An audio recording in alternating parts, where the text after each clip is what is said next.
You the motherfucker that's acting like, yo, who never did a line of coke in here?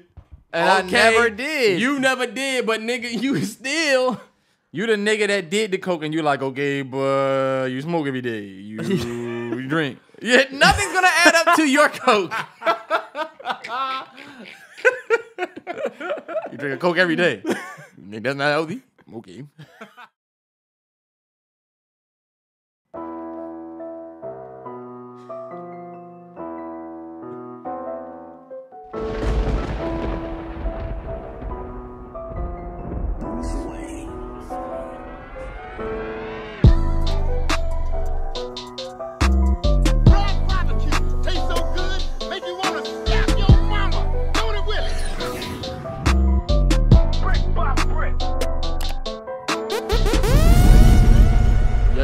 It's the MalloryBrosPodcast, episode 224. It took us a long time to get here because Terrell don't know how to use these technical difficulties.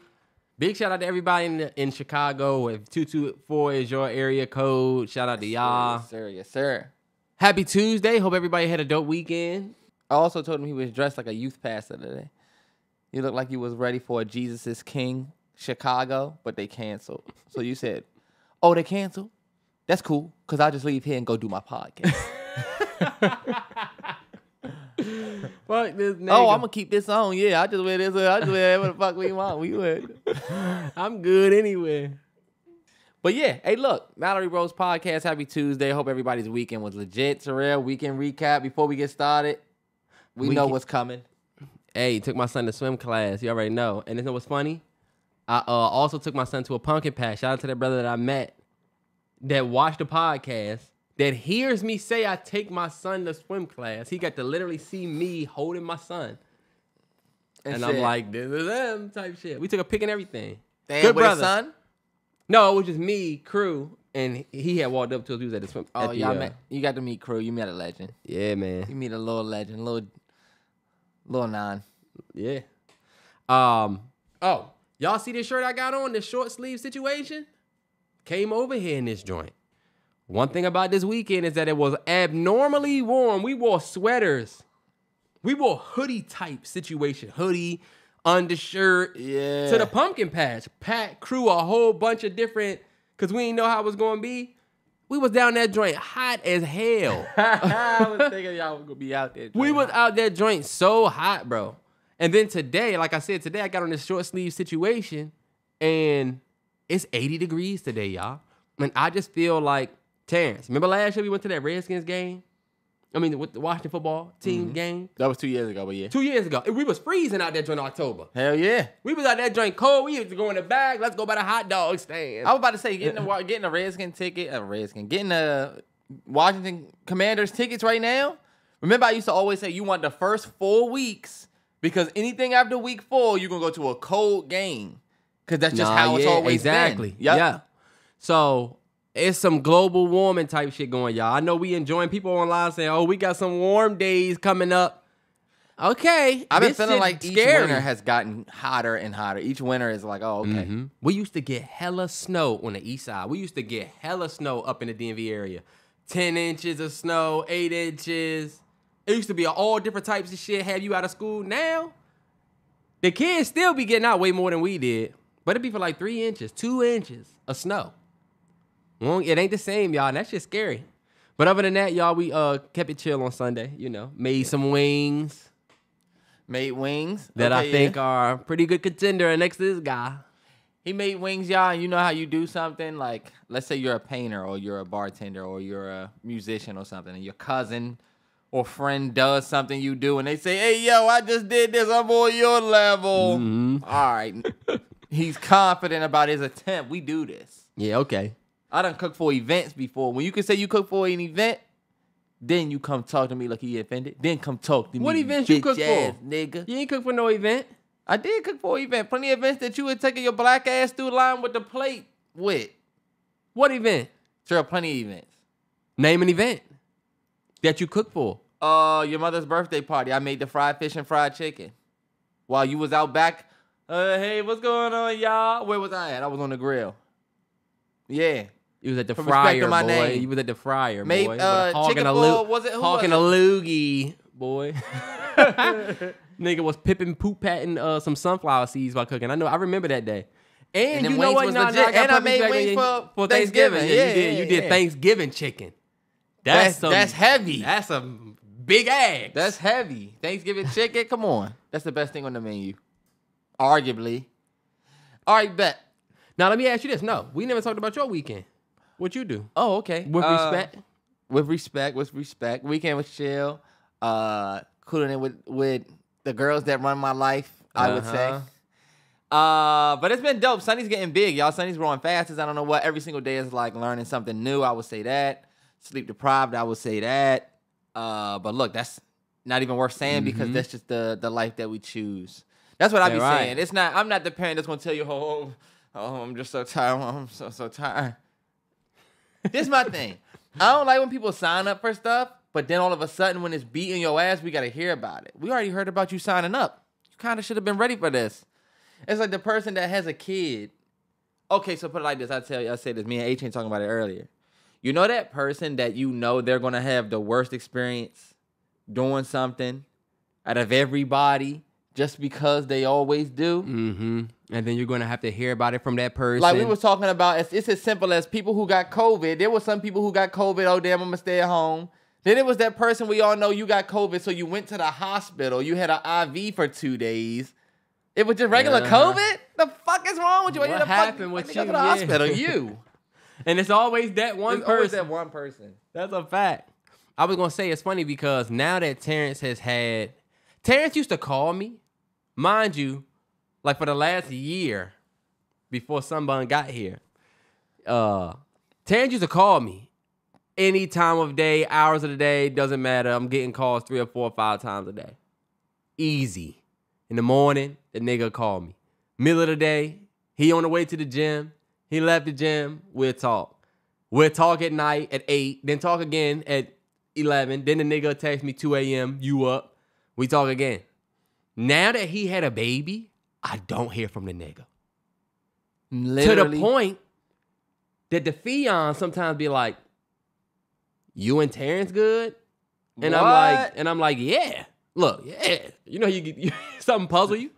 Oh, always good. You know, you Yeah, that's the response. Were you thinking while answering? Of Yeah. course. Yeah, like unless it's something I don't know. She asked me that. She was like, oh, I just haven't heard you pick up the phone, Or like it seemed like since Fellas, you see at why all you gotta, today. And I'm you gotta like, be careful when you get a girl, fellas. they start spotting shit. They start telling you your shit that you just supposed to be a man and not see. Uh-huh. You know, your friend didn't come to your birthday party. He literally told you he was coming. Hey, did you want tacos or not? You start thinking like they ass. Nachos. You thinking like her ass now. No bullshit. He literally promised you. That's crazy. It's supposed to be your good friend. Y'all known each other for a long time, right? That's crazy. You like, I never thought about it like that. Now But when you look, see him, you like, you never really came to my birthday party, that's me on the podcast saying, this nigga, I don't talk to him. But that is you of course, but no, I understand it because I knew that would happen. It come with the weight of it, especially a newborn. You sleeping when you can type shit. Or you just got a tricked off. I might have a tricked off schedule one day where I might stay up with Sunny throughout the night. Mm-hmm. And then I'm catching up on Z's during the day. We know it's a temporary thing with Burberry. You irritating as fuck. You look like you work at Burberry, the bougie ass nigga behind the counter.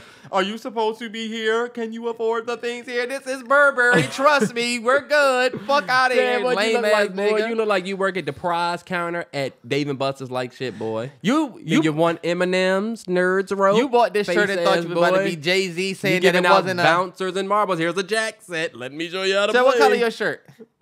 This is mauve. I knew he was going to try to. That's the only reason why you bought this shirt. I bought it because it's mauve. It's mauve. Tried to be Nah, this is really like a burnt fuchsia. If you know, it's like a burnt fuchsia. It's got it's like a burnt orange had a purple cousin. Nigga got on a Tums. Nigga got on a Tums pill color. Nigga, same Taz, you look like you run the motel, boy. You like you work at the front desk of a motel. Oh, there's blacks here.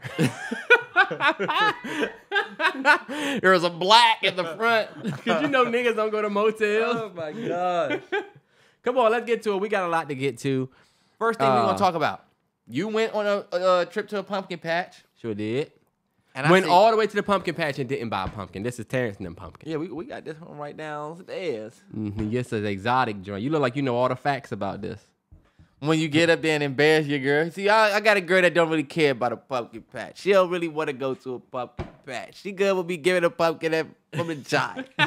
Trey loves pumpkin patch, wants to go. Look, this is the reason why I bring that up. Would you consider a pumpkin patch a date? It depends on which one you go to. If y'all are just going to a patch, like a farm that just has the rows where you go and pick a pumpkin, no. Now, if y'all gonna do what we did this weekend, the joint out fucking Butcher's Cavern, whatever it's called, an hour and 20 away, we got tickets. So you get festival tickets, and then you can pick a pumpkin at the festival. But they had like these big mountain slides. They had a big mountain joint, food, apple cider, slushy. No, so let me ask you, how many slides you got on? G got on the slide. G got on the mountain slide? She got on the big ass slide. I stood down there with the baby. Okay, yeah. But she was pressing on. She was about to put crew on there. I said, hell no. You suck. Crew's gonna be scared of everything. Nah, first of all, no. We do. You supposed to let your kid get on shit like that they want to get on, and when it's too scary, and then you say it was scary, all right, bet. Yeah, but I don't want to ever put it. I don't believe in. As an adult, you're not supposed to get on the slides where you hold your baby right here, and y'all really not big enough to go along. So you gonna do this, y'all slide, and you think she gonna tumble? You never know. You know what I'm saying? Or his arm could get trapped under you, or his leg could buckle under you. The weight of your weight gonna break it. That's why I said no. But they did have other shit for us to do. This nigga don't take shit serious. Go ahead. Would you run up the slide or wait for them to tumble down to you? You got my family fucked up, boy. Would you wait for, she's tumbling, I got her here, and when he rolls down, I'm gonna get her? Or would you climb up and try to brace them? Running up the joint, zoop, zoop, zoop, you running up the rubber. Dead red. All right, come on. What was we on? We were talking about the pumpkin patch and if it's a good date or not, bitch ass nigga. And I say yes, depending on the pumpkin patch. The only reason why I asked this, y'all, the last time I went to a pumpkin patch and it was a date, it just kind of felt like we was there with a bunch of people who weren't on dates. We were there with a bunch of families. We were there with a bunch of people with kids. Like this nigga said, they got a big slide. Well, I'm here with a fit on. She's here with a fit on. She's not getting on the slide. I'm not. So we just kind of, that's they give you the brown bag. You sit on the brown bag. You have a family. You would do that. But on you a can date, go on a hayride. How about that? Stack, y'all. We got on a hayride. I had a fit on. I'm sitting on a bed of hay. Here you are. That shit was all over me when I got. Shit's ridiculous. It was dope that they had a hay barn. It was dope, but even the hayride was kind of like, okay, this for kids. It was. That's why, y'all, I would say the pumpkin patch is great when you have kids. A-Train wants to go to the pumpkin patch for the vibe. She wants to go and see 58 pumpkins in a field and, oh my God, a pumpkin patch. That's it. We don't even really got to go around the whole thing for her. I could just take A-Train around the front, couple pics, and we probably going to be good. Honestly, I would say if you're going to take somebody to a pumpkin patch, it should be like a night. It should be like a late day night situation. They close at 6. It's a perfect 4 o'clock, and then we got a 5 o'clock when you movie, go to you're literally about to be parking. Then dinner after that. Dinner after a pumpkin patch is nuts. Both of y'all sitting I said there no smelling pumpkin patch at 4 because they close at 6. Y'all get to the pumpkin patch, go to a 5 o'clock, 6 o'clock movie. No, y'all. Do you know what you? Then you go to dinner after that. That's you gotta be young for that though. Terrell, no, that's a crazy date. The age I'm at now, that's not a good date. This is the exact reason why I brought this up on the podcast. It's not a good date idea, y'all. It is if you are in a relationship and fellas, you need something. Look, so you don't hear her mouth. Take her to the pumpkin patch. So would you rather take her to the pumpkin patch or go up the Six Flags? Kids in both. But y'all can go to the Terrance, haunted house, get on rides. Six Flags is way different than, even if it's not whatever night. Six Flags way different than a pumpkin patch. Six Flags got rides. We could play the games. Dog, when me and A-Train went to the State Fair and what about them YNs? Them YNs can be out there, but look, we can do wild things. You ever see a whole bunch of young niggas and then see the grown folks? I think it's a tennis bag back there. To the back of your... But look, I do feel like a pumpkin patch is a little bit of a family event.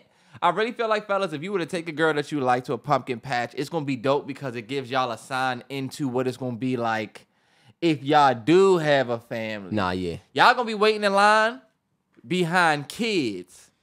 There was a... Not other couples. Pay attention to that. When you go out on date night, fellas, pay attention to who is around.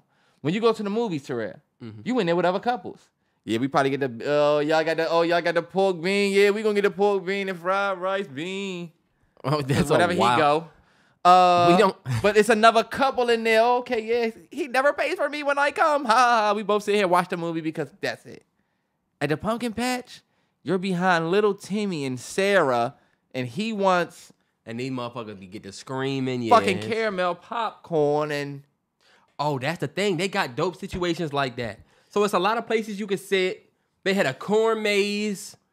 You and your girl can walk through the corn maze. So that was a little bit different. That's why I say it depends on what patch you go to. You look like you run a patch, boy. Fuck out of here. Look how he's so Terrance, enthusiastic you look like a about patch, salad. boy. You look like a you run a patch. You look like a patch, we got the corn boy, maze. Oh, I do have caramel popcorn.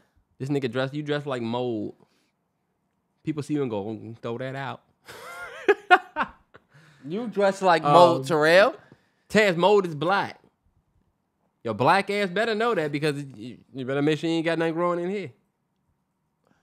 I started feeling a little older when we was at the patch because my brother-in-law, he's younger. He's like 21, I forget. But he came with his lady, loved them. Oh, that was up. B was there. Yeah, they came, right? Yeah. So they was the couple vibe. That's why when you asked me, I'm like, oh, okay, yeah, I definitely can see how it could be a date because I literally watched them kind of like on some date type shit, even though it was a family situation.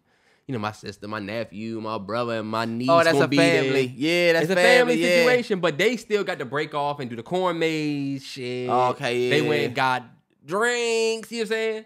But they was like, we going to see Smile 2 after this. Oh, shit. Bet. I was like, damn, I just feel like if I go somewhere after a pumpkin patch, I'm going to be sitting somewhere dusty as fuck. And not only that, but I wouldn't fall asleep on whatever movie it's going to be. Nah, yeah. Oh, but you know what? They also don't got a baby. That they probably woke up 11 o'clock. We met. You never know. We up 7:30. You know? Nah, yeah, we up. We some old folks, especially you. This nigga got a mermaid man face. Evil. Face ass nigga. Terrance, come on, let's get to the docket, buddy. All right, bet. The first thing we got on the docket is going to be the fact that over the weekend, Young Thug from the jail cell tweeted to Future, Metro, and Drake and was like, yo, we got to squash this shit. We better than when we collab together. That sent the TL into a frenzy because everybody was like, damn, this is Young Thug. It's like somebody took the elephant in the room that we all knew it was beef, whatever, but they like, this the nigga that y'all both love type shit, you know? All y'all love this nigga. And he's saying y'all should collab. So it made people start thinking like, yo, would that ever happen? Are they going to listen to Thug? Is Thug a little too late? So I guess I asked you what you thought about it. Thug is your guy. He's your GOAT. Seeing that tweet, what you think? I just feel like, of course, we would. I feel like if he was out, he would be on that.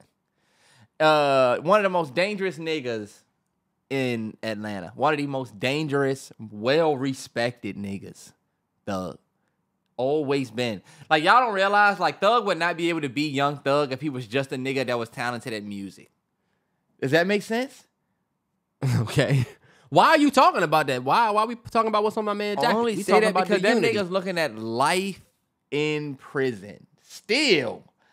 Yeah, it's been some time, but that nigga's still looking at life in prison. So what do you think the guy that's behind bars is going to say?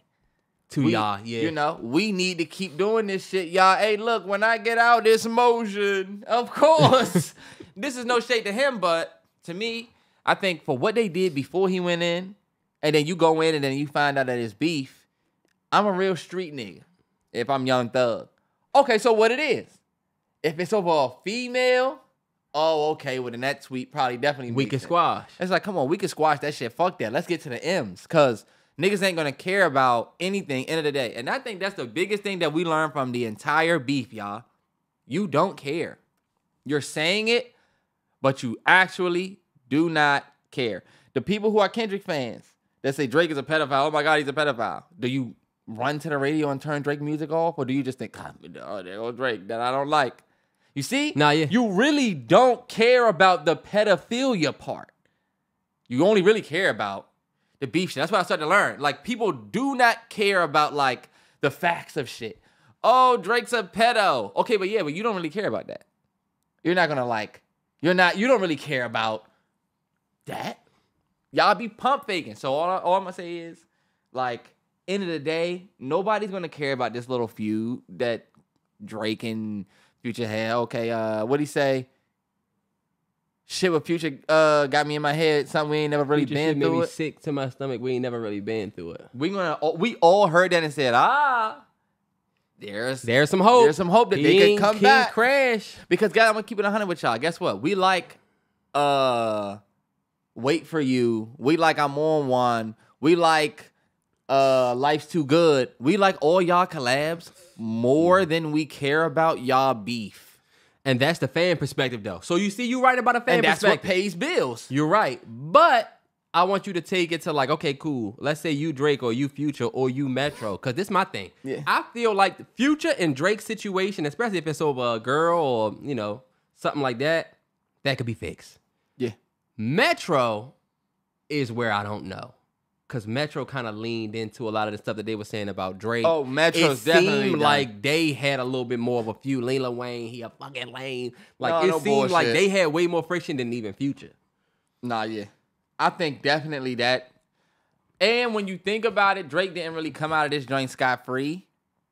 You got known to take the L so bad I would never give you a... Niggas not gonna whoop my ass and then try to kumbaya after. I'd rather just be enemies forever. They can say you beat me, but I don't want to get beat and then kumbaya and try to... Yeah, because y'all will be benefiting from me. Y'all gonna benefit from me again. Yeah. So y'all whoop my ass, benefit from that.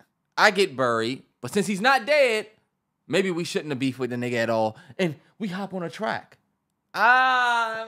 That's you where gotta a lot of come out people- and say I'm the culture. That's where... You gotta come out and say I'm black enough. You gotta come out and say, yo, yeah. That's where a lot of people felt like Thug might be a little too little too late. And that's where I kind of think as well. I kind of think maybe it won't happen, Thug. Great sentiment from the nigga, like you said. Perfect point to point out that he's inside. You inside, you look at niggas with their freedom different.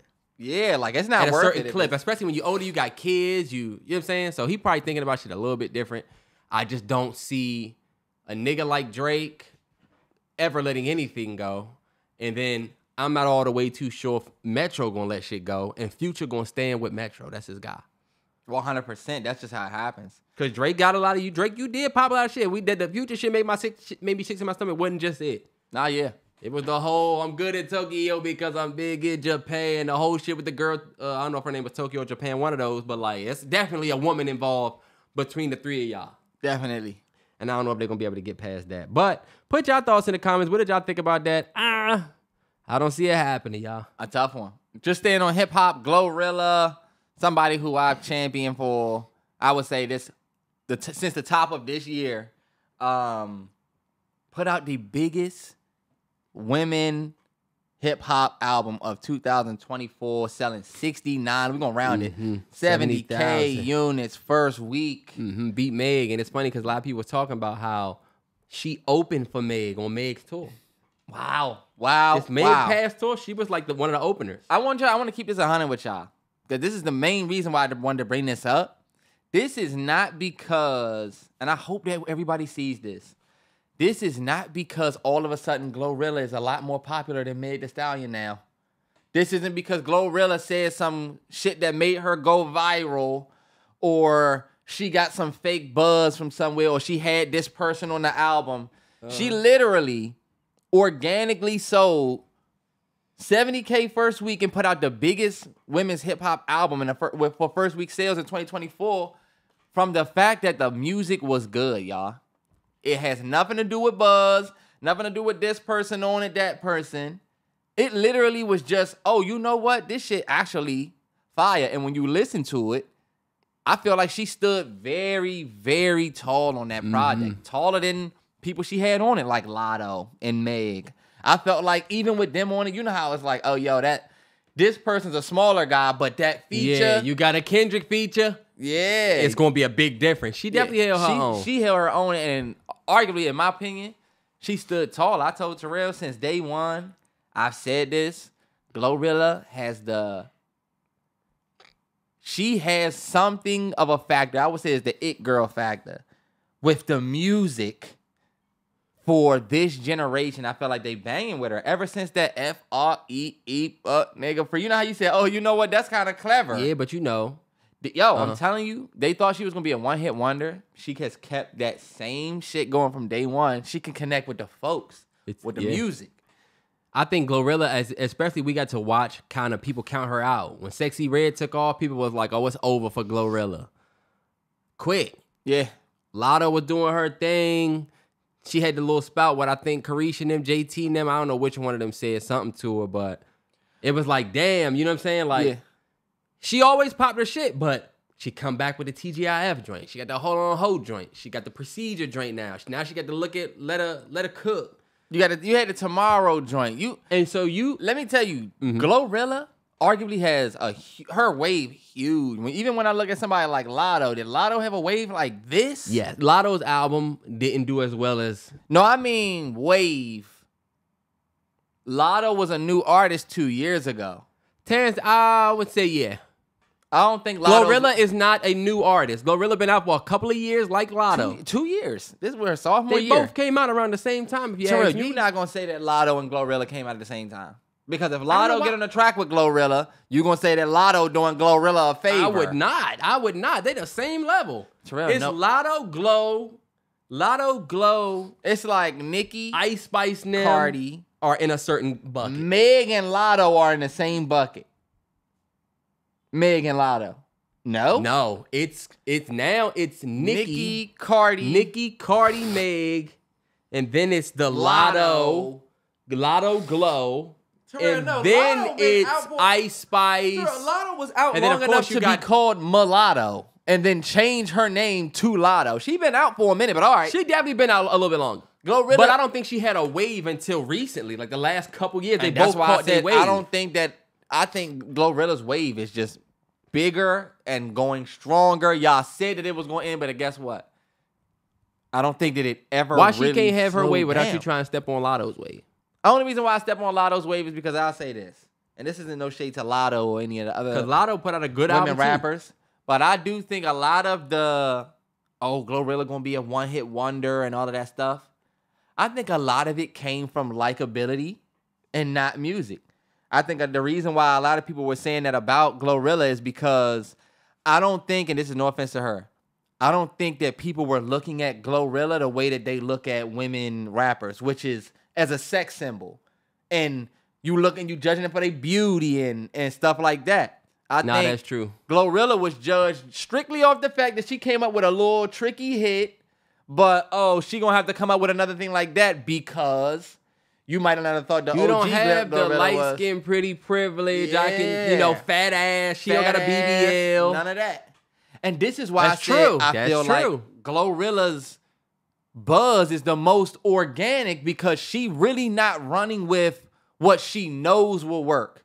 She throwing shit at the fan, and if it sticks, then you good. If not, whatever. But even with the situation where she say, me and my hoes. First she said me and my hoes, and she said the R word. I mean, the word you can't say. And she changed it from that to gnarly. I feel like... Oh, yeah. And the hold on joint. Me and my hoes were... That's what she said. Whatever. She changed it to gnarly. Wow. I didn't even know that. Naughty. She didn't say gnarly? Who would say gnarly, boy? You look like a nigga that would say Terrell, that. I'm only saying this because of Okay. She tried to switch the word. You heard that, though. You look gnarly, boy. You You look look like a like nigga that skateboard. Rocket Terrell, power you face definitely and look like stay you on work topic. You look like you work at a poetry tiki bar. Fuck out of here, boy. A poetry you look like tiki you work bar. at What the. you look like, boy? You look like you sell You hookah. look like a cool ass candle You salesman. the nigga that work at the hookah spot that won't bring us the coals. You know what? I got a rant. You know we're gonna talk about that next after this. What was this topic, Terrell? What we talking? We talking about Glorilla. All right, bet. After the Glorilla, I got something. Because All right, I got something that I don't like. I'm gonna show you a picture of it. Or I'm seeing on our elevator. But you're right. Just to tail off what you're saying about the Glorilla thing. Glorilla has stood tall with her talent. Y'all are seeing that. I told Terrell, most of the time we talking about Glorilla is from a song, and most of the time the song we like because of the Glorilla. We ain't saying we like the sample, even though she be having samples. I'm telling you, the most promising. I feel like the most promising young female rapper right now, as far as the buzz on that side of it. We're not talking about the deep cut rap chicks that are clearly better lyrically. Okay. I just mean for the girlies, I think Glorilla is low key that girl out of nowhere. Of the YN, that girl of the young, because you still got like Doja. Oh, see, that's not no but there's no area. We ain't even put her. Where's she at on the thing? Because you had Nicki. I would argue Nicki, Meg, Doja, Lotto. Lotto, you up there with them too. You Nah. had a whole different name. Fuck that. Damn, that don't mean nothing. You I'm have talking you not about knew categorically like, all right, skill. Do you remember Lotto would be nominated for Best New Artist, and it would be like, wasn't she New Artist 2 years ago? That was 3 years ago she was getting those. I think Lotto, you could say, is a vet. Glow been out. Terrence Fuck Nigga Free was like the pandemic, was it not? F&F came out in 2022, so it was after the pandemic. 2 years ago, I'm telling you. She got a 2-year run. Respect to her. I do think, like you said, just to close out the Glorilla, I think we have been getting song and then be impressed, and then get another song and be impressed. She have been impressing us with the music, and I think that speaks to why she did that. Shout out to her. Congrats to her and her team for that's a great thing for them. That's a milestone. We would have celebrated if you had 45,000 units. You know what I'm saying? Yeah. That's a win. For you to have the most successful year, dog, you walk into the label different. Now you got some leverage. You know what I'm saying? And the best thing is people going to be able to walk to your album and walk back to your album after hearing that it went #1 and actually see why it went #1. I told Terrell, it felt like we was listening to Cardi B, Invasion of Privacy again. Not that it's on the same level as that album, y'all, but just in the same vein of listening to an up-and-coming woman hip-hop artist and saying, yo, you know what? This is not just a regular project. This is something special. So, but I'll say this, y'all. Big shout out to everybody in the Realest 9 Patreon. Yes. We just put up the reaction to the Glorilla joint. This whole thing was not an ad. We are really happy for the girl. That's what I'm saying. I'm definitely not on no stand shit, but I'm definitely one of them. Fuck it. What is it, Terrell? Squad or whatever. I'm on that. But check that out on the Patreon if you haven't seen it. But yeah, what was the thing you wanted to get to next? Bro, y'all might think that I'm tripping or whatever, because y'all always do. And if bruh see this, whatever, get your money. What did I walk on? Fuck it.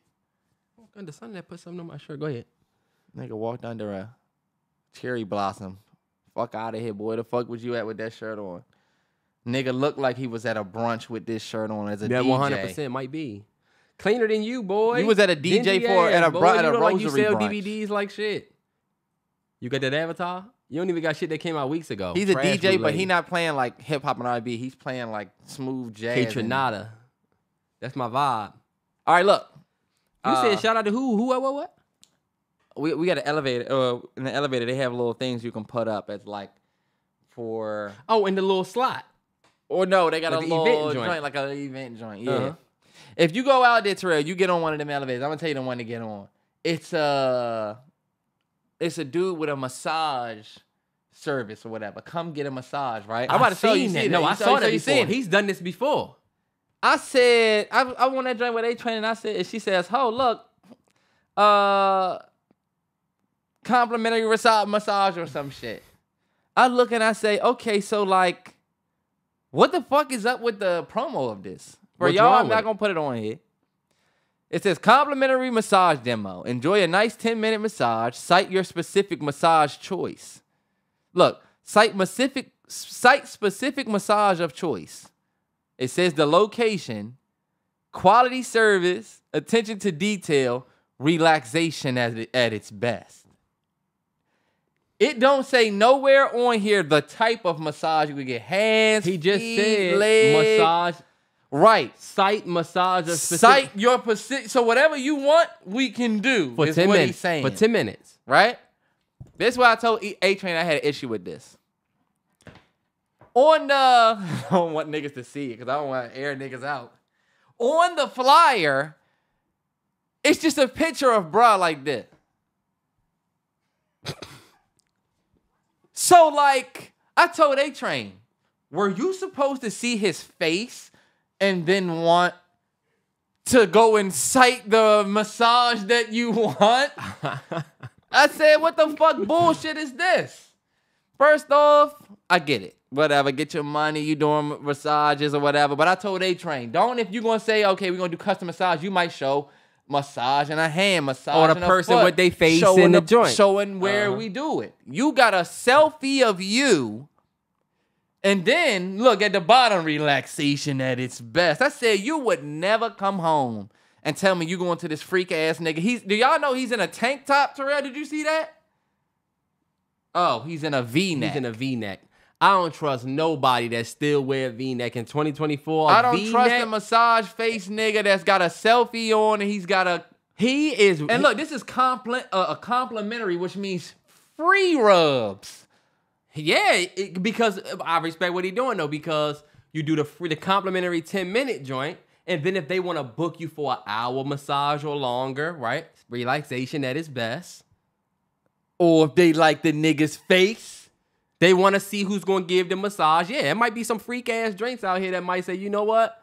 I'm about to go and let Ramonte massage them thighs or whatever. That's what A-Train said. A-Train said somebody is going to see this and want whatever. Yeah, 100%. And I said, you know what? You're going to be sick as fuck when you get there and you figure out he has a team and Rhonda's doing you. It's not the fine man here. You're with Rhonda. No bullshit. Or you get down there and he said, that was my high school photo. And if you want more, then, you can book yours with me privately on my cell phone Massage therapist is one of them jobs where you could, it's like the niggas that are personal trainers. Not yet. Like, okay. You know what I'm saying? We know the game. If you know the game, you know that's the game. Okay, cool. I can see the game. I see the games he play. You know? Nah, yeah. That's what I think. I walk in the joint with in the apartment with Honest, a dude that sells colognes and shit. Yo, you gotta come check me out, or fragrances and shit. Yo, you gotta check me out. I said, I see the games he play. We ain't going over there to him. I go over there to him when it's just me. Cause that's what the thing. This is the thing. I played that game before. You bring the nigga over there with his girl be buttery as fuck. If y'all ever met if you sell anything and you want Terrance to buy it, do not go at Terrance. Go at I A-Train. know that. I know that. Terrell and them know that. If they trying to get me to go somewhere, ask A-Train.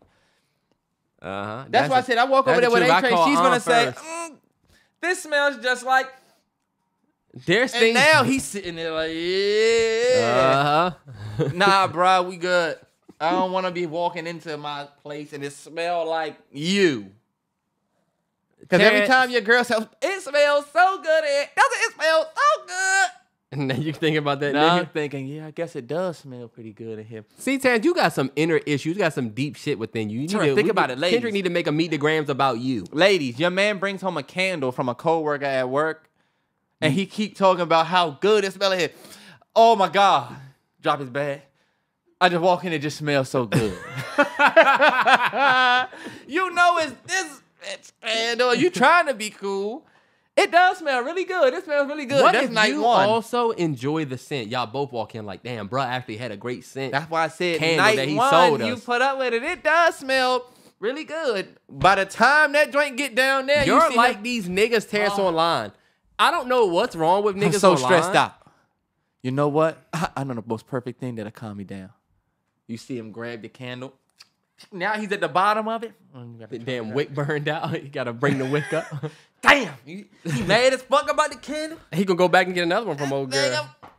Now, this is my thing. You remind me of the niggas online that'll be like, enjoy vacay, bro. Your girl's probably at home getting pounded by some guy. It's like, what the fuck is wrong with you? What is y'all obsession with thinking your girl or the girl you mess with or the girl somebody else mess with is getting cheating or doing some wild shit? It's a weird obsession that niggas have. I don't fear in any type of way that this nigga with the fragrances is gonna take on from me because he's such a charmer with his You don't fragrance. like the fact that I don't fear this nigga having such crazy magic hands that he get. I don't. So would you let Joaquin go down to Ramonte and get a massage? I could get 4 massages from Ramonte. I won't worry about that. You know what I'd be worried about? Think about it. What I'm talking about is the me aspect of it. Ramonte is different, but low key. Let's keep it a stack, y'all. I'm podding. I'm not really I don't really feel a way about his business. I just think this is my thing. You're a freak ass nigga, and I see the games you play. That's really it. Nah, yeah. The nigga with the fragrances, and he's like, oh, yo, come over here. Nah, bruh, because I know the games y'all play. The niggas with the fragrances, they're no different than the niggas with the fragrances in the mall. Think about it. I come in my apartment, and you like, hey, bruh, over here. I don't want to do this shit at home. Nah, yeah, fuck that. And I dodged them motherfuckers in the mall like the plague. The motherfuckers that want to rub your wrists. Yeah, because you know the games they play. And it ain't about who they always are. got on a black V-neck and skinnies. Right. You like, yeah, you good. Or the nigga that want to clean your shoe. Yeah. That's not afraid of talking to anybody. What's up, Holmes?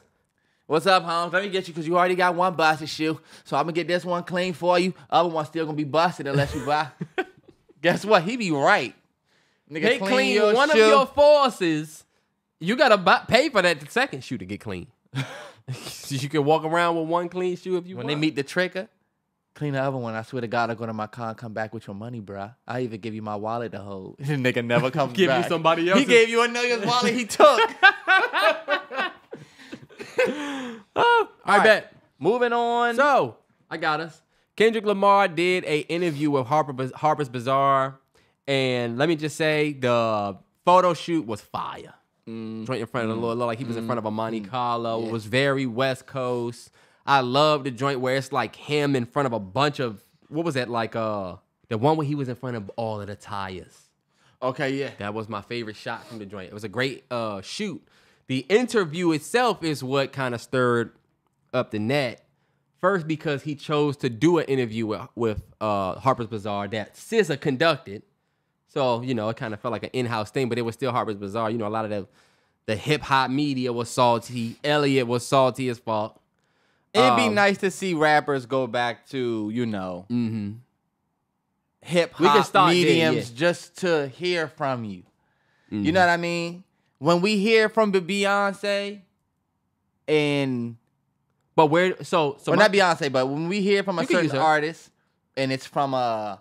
high-end label or something like that, you start feeling like, is this partnership with that, or is this genuinely hearing from you, you know? Yeah, and honestly, I feel like Harper's Bazaar isn't a terrible choice for Kendrick to go, per se. What I would have liked to see Kendrick go up to the Joe Budden podcast, yes, or go on Drink Champs, or even the Breakfast Club, something like that. We know, you know, you gonna not the Breakfast Club though. Something we know you gonna no homo shit. Take your jacket off, type shit. Somewhere where you know you comfortable, enough to just really dig in and not like Harper's Bazaar. Of course, you're gonna be up there talking. It's very like artsy. You know what I'm saying? Yeah. Like when Pusha T beat Drake, and then went on the Joe Budden podcast and was talking about how he found shit out. Yes, shit like that. 100%. That was dope, and people respect it. But I don't really see an issue like everybody see with that. But moving right along. Kendrick was asked by SZA, shout out to both of them, about the Not Like Us record, and this is what kind of took the internet by storm. So, this is what the nigga said the meaning is behind Not Like Us. He says, Not Like Us is the energy of who I am, the type of man I represent. This man has morals, he has values, he believes in something, he stands on something, he's not pandering. He says, he's a man who can recognize his mistakes and not be afraid to share the mistakes and can dig deep down into fear-based ideologies or experiences to be able to express them without feeling like he's less of a man. If I'm thinking of Not Like Us, I'm thinking of me and whoever identifies with that. So that sent the internet into a little bit of a frenzy. Yeah. Because a lot of people felt like that is not what they got from the Not Like Us record. They didn't get that. A lot of people did feel like, as opposed to keeping it 100, he chose to give an answer. I'm going to let you go first and let you want me to go first. You go first. All right, bet. I felt like this was the great opportunity, especially with SZA, like your sis, even though it's Harper's Bazaar. It would, to me, would have been more respectable for this to be the moment where you say, the game is what it is. The crown is heavy, whatever. He had been asking for it, had it coming, and it was one of the biggest battle of my career. Crazy to take down a Titan. I've called this shit. You know what I'm saying? A lot of people counted me out. It'd have been a great opportunity for him to like speak truthfully to like what this shit was. Like, you wanted the #1 spot. You were sick of this nigga. You called the nigga out. Successfully won the beef. Speak to that. Not Like Us was the record that put the nail in the coffin. That's how we wanted you to talk, or me. I wanted him to talk about like Not that, Like yeah, Us. yeah. Like, yeah, you know, this was the record. I knocked the nigga's head off. Did you not see me in the video smacking the pinata? But I just feel like this man has morals. He has values. He believes in something. He's not pandering. This is the thing, because I know Kendrick fans are going to try to find a way to make it seem like I'm trying to hate on the nigga as opposed to just give my perspective. I think what he's saying isn't necessarily wrong about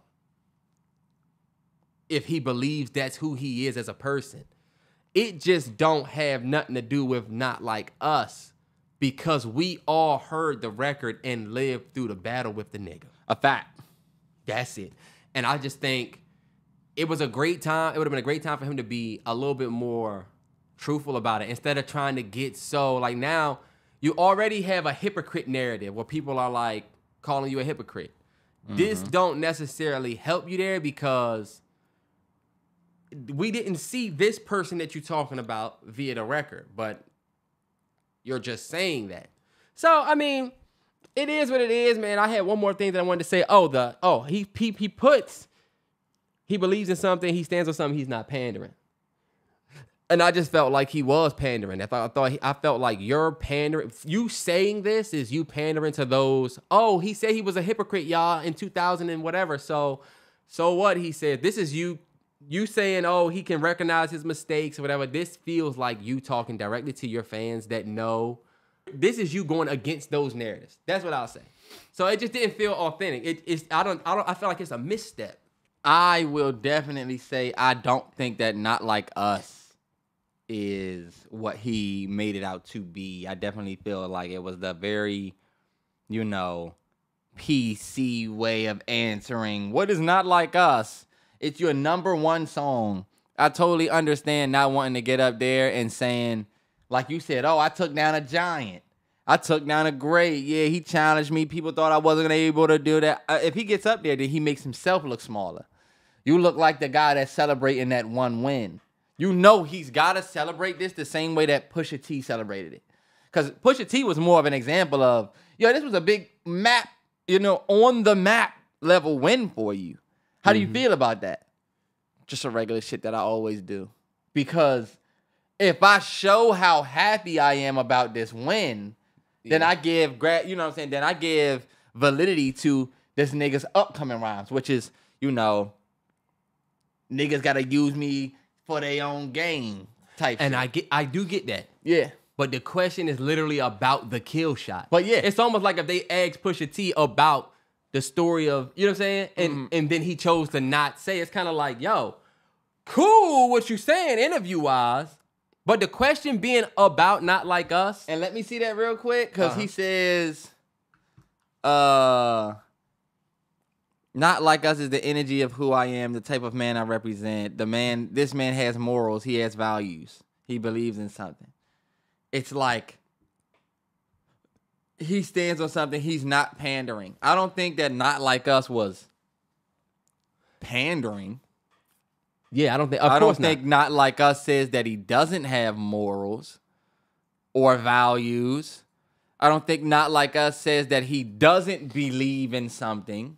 I don't think Not Like Us says that he doesn't stand for something. I think low-key he had a very politically correct way of explaining Not Like Us, but I'm going to tell y'all we received this message in a different funny way because of the let the party die shit. Terrell, tell me you don't hear or read this interview different if it wasn't post letting the party die and everybody feeling like, hold up, Kendrick. Nah, this would be... I feel like this would be received the same way Watch the Party Die was received. Which, what this would be... Because I feel like he's not necessarily wrong in what he's saying. We just don't like you talking about the most diabolical diss song of all time, low-key, like it's about your morals and your fucking character and shit. Come on, bro. The thumbnail of the cover has the pedophile heads over the embassy. The whole song you talking about certified pedophiles. He's got a weird case. Why is he around? You know what I'm saying? Like, hey Drake, I heard you like him young. Hey, you like him That's young. Very direct. A minor. Like, every great thing about this is about shitting on like all you weirdo pedo niggas, right? Yeah. So when you say this man has morals, he has values, he believes in something, but you just popped out on the pop out stage with a nigga who is also, I hate to say, like against those morals, this isn't a good thing to say in response to that record. It would have been better. It would have been better because then people are gonna call it to that hypocrite narrative. It'd have been better to me if he would have just said, "Yo, this was the kill shot. This was the battle was whatever. I was always." You can even pop shit about the battle, not big up the nigga. Fuck, you know what I'm saying? But I think that would have been a better approach because now people are calling to, okay, cool, you're saying you got morals and values, and now people are going to start pointing at certain shit where you didn't necessarily display or it wasn't important when it was this person. You know what I'm saying? Like, I just felt like I don't feel like it was the best step. I don't think it hurts him at all. I don't think this even fucking matters. I feel like it's all really just conversation for Twitter and people because it doesn't change the outcome, but... If I'm thinking of Not Like Us, I'm thinking of me and whoever identifies with that, which is the type of person he represents. So if somebody's with, when I think of Not Like Us, I'm thinking of that, which means he's basically saying when we say they not like us, they don't have morals, they don't have values, they don't believe in something, they don't stand for nothing. They pandering. So they not like us. That's basically a textbook way of explaining what his explanation was for that. And to me, I don't think that that's wrong. I think a lot of people want people to call Kendrick to say what it is. When Ryan Garcia knocked out Dev Haney, not that he was the Ryan Garcia, but when Ryan Garcia knocked out Dev Haney, we needed Ryan Garcia to still just be the Ryan outside the ring. It's nothing worse than the shit talk before the fight, shit talk during the fight, but then after you want to say, oh, he's a respectable guy, I respect him. It's a little thing that takes it away from the battle. So I think people wanted to see you say, fuck him. You went that low on the song. You performed it 5 times at the pop-out. You willing to go that low. So people kind of want to see you speak on it in the same way that Pusha T did, where you're not really afraid to speak on it. Yeah. And I think this gives energy, y'all, that he about to try and deep cut it and make it seem like it was bigger than the beef. No. That's what people were saying too. It was bigger than the beef. Yeah, y'all, but this is the... Are we ever going to see you talk about the beef? K-Dot? Are we ever going to see you like really get up there and say, fuck him? Even when he did the pop out at 5 times, I was telling A-Train, he need to say, yo, should I bury the nigga again? Yeah, like, you know, we want to hear a little more shit. Talk, stand on that shit. But when I hear Not Like Us, I think of the song that almost buried Drake's career. Yeah. I don't think, oh, that's the song where if you got morals, you need to go listen to that. Can you imagine? There's so many other Kendrick songs. Imagine Tupac, they say, so Tupac, hit him up. What did you mean? And Tupac take the same route. You know, y'all would be like, yo, this nigga's trying to like make this shit like super deep, and it's really not this deep. And I know we like to say, oh shit, not that deep about a lot of stuff, but I think this is a good example of something that's just not, it wasn't that. To the point where, like, all right, we really wanted the simpler answer, and that would have actually worked. I don't know. I really don't understand the mind of Kendrick. I don't think any of us do, and I think that's why we all love him as an artist. And I think it's why he's so good at what he does, because he think on a different level. Like, they were like, what's something you want more than anything in the interview? And he was like, information. Niggas that think like that, on a whole different, I would have said, I would love to have a jet ski one day. I would love to have this and that. This nigga's on a completely different thinking playing field. Put y'all thoughts in the comments. What do y'all think? 100%. You know? Let's try to be objective and actually listen. Because, yo, oh my God, it's so tough to even have these conversations 6 months after the beef. It is. 6 months. The beef started in March. March 23rd, we got like that. March, April, May, June, July, August, September, October. It's been 8 months. 8 months. And you still can't say, yo, I love this nigga Kendrick without a Drake fan saying something. You can't tweet a Drake lyric. Or vice versa. It's almost like we still in it. That's why a nigga was like, yo, I wish everybody would just stop talking about the beef and what the beef was, and we could just move on to the new music. I'm like, first of all, what new music? Nobody's dropping. For real. I mean, like, yeah, thank God we like Glorilla. We talking about a Glorilla album. No shade. But like, it ain't like we got a plethora of, oh my God. Like, yo, the biggest niggas in the culture just went to war.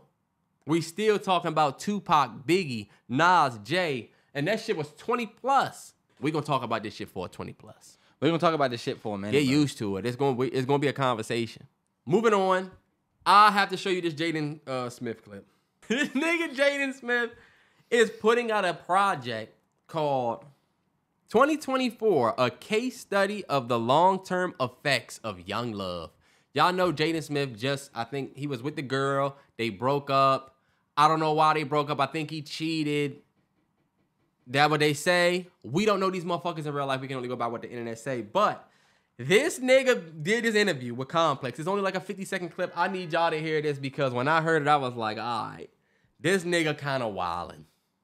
2024 case study of the long-term effects of young love is really a snapshot of my mental state currently when it comes to trying to be a human and relate with people in the digital age that we live in. The mental landscapes of people are changing and the psychology of people is changing. Okay, Honestly, I just wanted to make it because I'm sad. And it's my sadness that connects me with my community and my fans. I'm hoping that I can leave enough information behind for psychologists of the future to look back and be like, man, what was really wrong with this guy? Like, there's some serious stuff that's wrong with him. Like, what is it? Why is it important to be able to cry?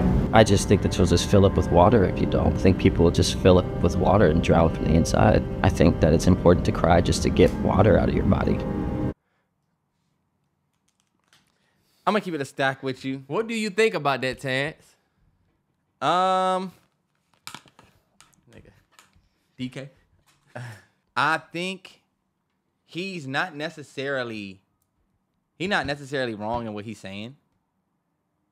But I mean, Terrance, fuck out of here, man. Are we gonna tell the truth? I know you love the nigga because you love his father. Y'all see how he trying to do me? I know you love the nigga because you love his parents. But what he was just saying is, to me, a prime example.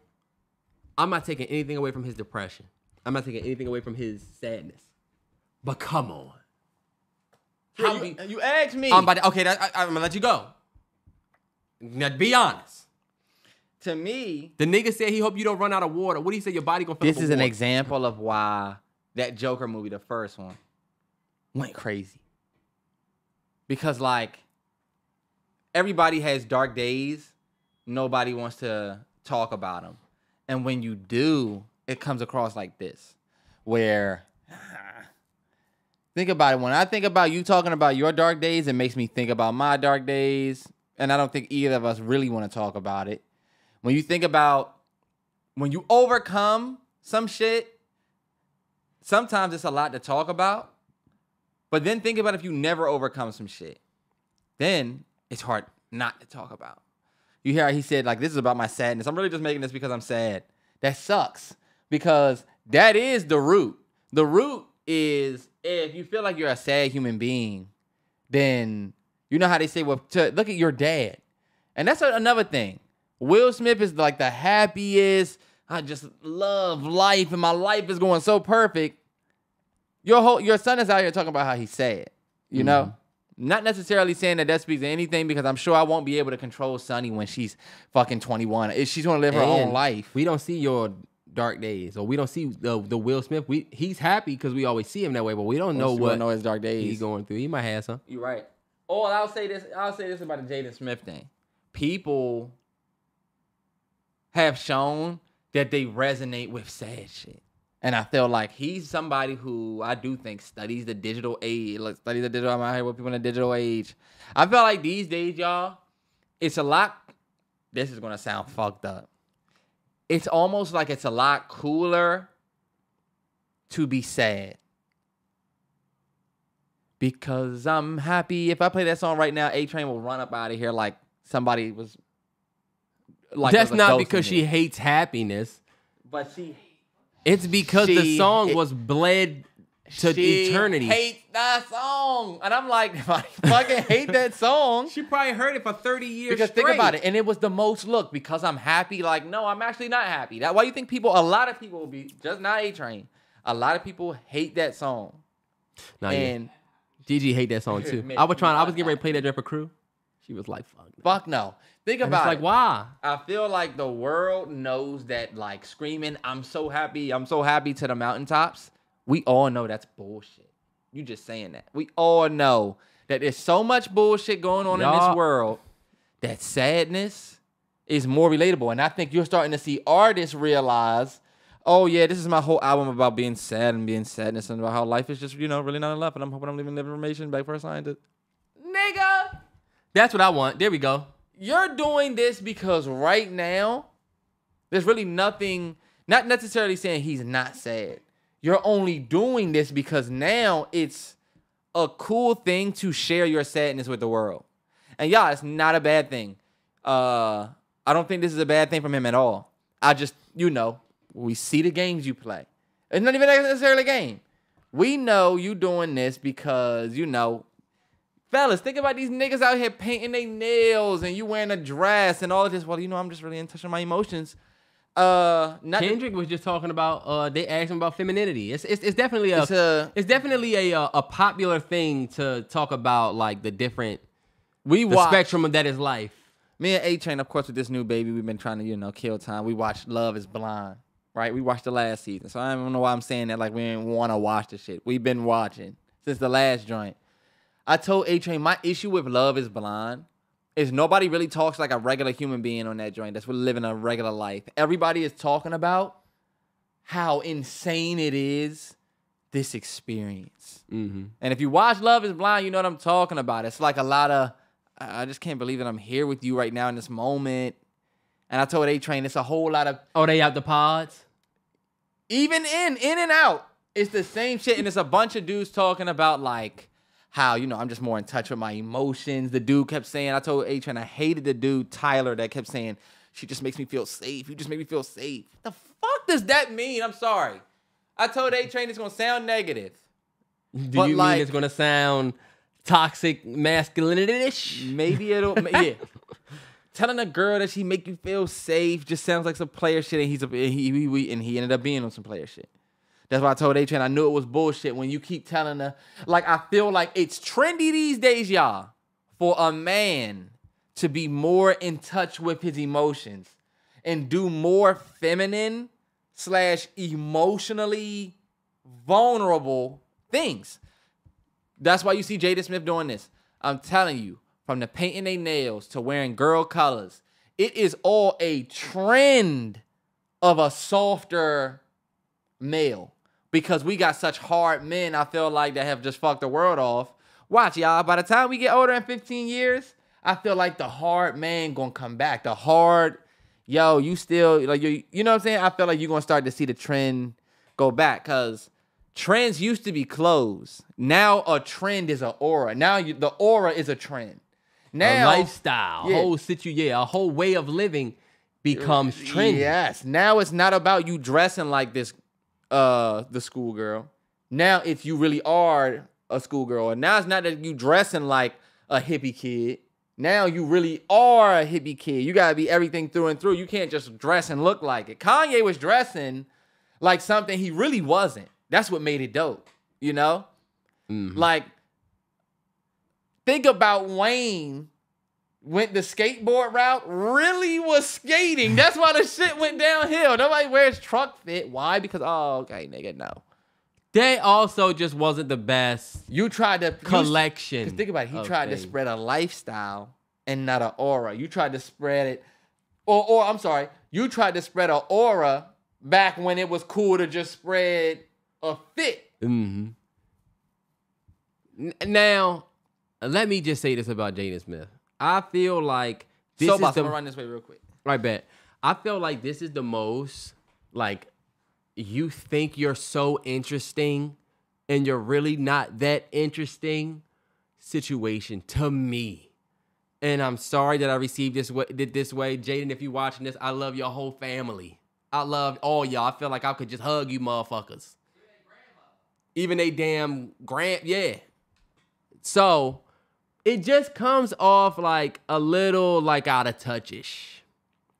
And I hate to say it that way, but I would never, it's certain issues that I have that I wouldn't necessarily get online and voice because I know if you look at the world right now, like it's hella way worse situations. Not saying that you got to suppress your situation because it's always going to be somebody worse. But you up this junk talking about, okay, so for number one, you're promoting an album. That's number one. So I feel like you're marketing your sadness by telling us that this is how you're going to solve. And then you're telling us just the idea that you feel like you want a scientist to discover your brain and they're going to say, there was really something wrong with this guy. No, you a regular nigga like everybody else. You actually a lot more well off and had a much better start than a lot of other people. So there's a lot less empathy for somebody like you because the world watched you grow up. And I know that probably came with some different challenges that people that didn't grow up in the spotlight don't have. But then once you get to the point where you start talking the bullshit like, I just feel like you're filled up with tears, your body will fill up with water, I'm out. If this was a way for us to like be interested in the album, it made me go, yep, no. And certain communities don't care about rich problems because rich people don't care about certain communities' problems. Jaden Smith, I don't give a fuck about how hard it was to grow up with your parents in the spotlight because I'm sure you don't give a fuck about how hard it was for me to grow up. No. I can't let you put that on Jaden Smith jacket. Outside of the spotlight. I can't let you put it on Jaden Smith. Jaden Smith has been very progressive. He had boxed water, which is all recycled. It's really just me not saying that he wouldn't care as a human. I'm just saying, we don't have time for it. Jaden Smith, you don't have time for real to care about everybody's problems because then think about it. As a rich kid, he don't have time to care about everybody's problems. But how do you feel about the people that might say, okay, cool, he don't, but he should share his problems because his music could help save the lives of other people, XYZ. And if that's the case, I am for it. That's why I said people starting to kind of big up, the negative and vulnerable content. I just think these days, like you said, we watched you grow up in the spotlight, so you're gonna get the negativity that comes with it, with saying stuff like this. The same way he got the negativity when he was like, "Remember, can we talk about the state of the political?" Remember he said that. Oh my God, can we talk about the state of the world? It's just classic Jaden Smith. You brought up a good idea about how sadness is kind of trendy. It is, and mental health has also been trendy for a few years now. Yeah, for sure. Where people have abused that all the way down to like the fact that the airports now have to crack down on everybody with service animals. Did you see that? Really? Because mental health is being used. Now they're going to start. Now they're getting ready to change the whole process, and you have to be vetted, and you actually have to have a emotional support animal, not just because you have a cute ass small dog. You can't bring it on the plane. It's gotten to be too much. Remember, you used to see 1 or 2 service animals in a month. You would be in a Safeway with one. I mean, I'm sorry, in the PetSmart.